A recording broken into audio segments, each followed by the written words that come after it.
ఏదైతే యువకులకి సంబంధించి అన్ఎంప్లాయిడ్ యూత్ కి సంబంధించి ఏదైతే 2-3 సమస్యలు ఏవైతే వారు ప్రభుత్వం దృష్టికి తీసుకొచ్చే ప్రయత్నం చేశారో అది నేను నాతో పాటు ఏదైతే సంబంధించి ఎంపీ చామల్ కుమార్ రెడ్డి గారు, అదేవిధంగా మానవతురాయి, భాగ్యలక్ష్మి, చంద్రకాంత్ దయాకర్ గారు అందరితో మాట్లాడి ఆ సమస్యలన్నింటినీ కూడా విని ఏవైతే లీగల్ కాంప్లికేషన్స్ రాకుండా ఏదైతే యువకులు కోరుకుంటారో 100% ఈ సమస్యలన్నీ కూడా ముఖ్యమంత్రి గారి దృష్టికి తీసుకొని వెళ్ళి ఈ సమస్యల్ని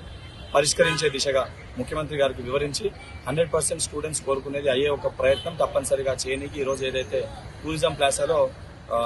స్టూడెంట్స్ రిప్రజెంటేటివ్స్ ఎవరైతే మాట్లాడే ఈ ఇష్యూస్ పైన మాట్లాడుతున్నారో వాళ్ళందరినీ కూడా పిలిచి మాట్లాడడం జరిగింది. 100% ప్రభుత్వం ఇంటికెళ్ళి వారు కోరుకునే విధంగా సానుకూల ప్రకటన వచ్చే ఒక ప్రయత్నం కూడా మేము చేస్తాం. అయితే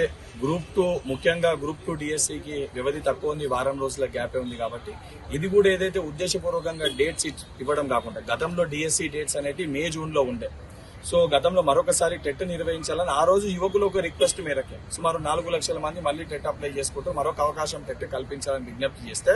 ఆ రోజు మే జూన్ లో ఉన్న డిఎస్సిని పోస్ట్ పోన్ చేయడం జరిగింది. పోస్ట్ పోన్ చేయడం తోటి టీజీపీఎస్సీ అప్పటికే డేట్స్ ఇచ్చింది కాబట్టి ఈ డేట్స్ అవనేది దగ్గర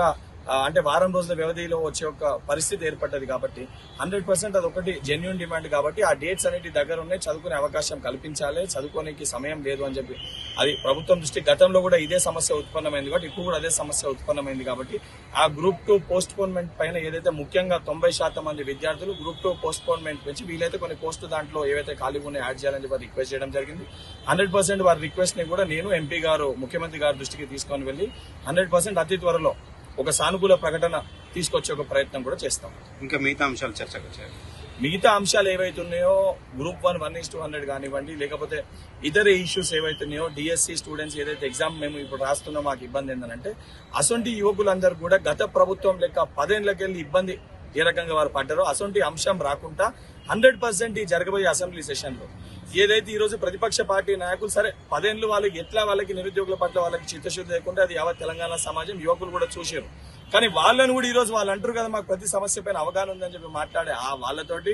బీజేపీ వాళ్ళతో కూడా ఈ జాబ్ క్యాలెండర్ ని అసెంబ్లీని ప్రస్తావించి అసెంబ్లీని చర్చకు పెట్టి అందరి సమక్షంలో 80,000 పుస్తకాలు చదివినని చెప్పే వ్యక్తి ఏదైతే ప్రతిపక్ష పార్టీ నాయకుడు అదేవిధంగా బీజేపీ పార్టీ నాయకులు అందరితో కూడా చర్చించి శాశ్వతంగా యువకులకు ఏదైతే కాంగ్రెస్ పార్టీ చిత్తశుద్ధి చాటుకునే విధంగా యువకులకు ఒక జాబ్ క్యాలెండర్ ప్రకటించి ప్రతి ఏడాది కూడా ప్రభుత్వంలో ఉన్న ప్రతి ఖాళీని కూడా భర్తీ చేసి యువకుల పట్ల కాంగ్రెస్ పార్టీకి ఉన్న చిత్తశుద్ధిని కూడా ఈ యొక్క అసెంబ్లీ సెషన్ లో జాబ్ క్యాలెండర్ ని ప్రస్తావించి డిక్లేర్ చేసి మా చిత్తశుద్ధిని కూడా మేము చాటుకుంటాం.